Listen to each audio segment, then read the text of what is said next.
Isang umaga noong April 1st, 1974, nagulantang ang marami sa nakita nila. Makapal na usok ang tumataas mula sa bunganga ng Mount Edgecombe, isang dormant volcano sa Kruzof Island. Sino ba naman ang hindi matataranta? Isang bulkan na matagal nang tahimik, biglang nag-aalboroto. Agad na nagpanik ang mga residente. Tumawag sila ng mga pulis, bombero at Coast Guard. Nang makarating ang balita sa mga opisyal, mabilis silang nagpadala ng helicopter para imbestigahan ang umano'y pag-aalboroto.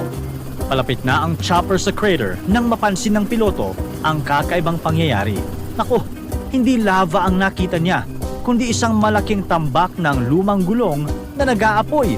At sa tabi nito, may mga malalaking letra. Kita mula sa taas ang nakaspray paint sa snow na nagsasabing, April Fool. Ang mastermind ng prank na ito ay walang iba kundi ang 50-year-old noon na si Oliver Porky Becker.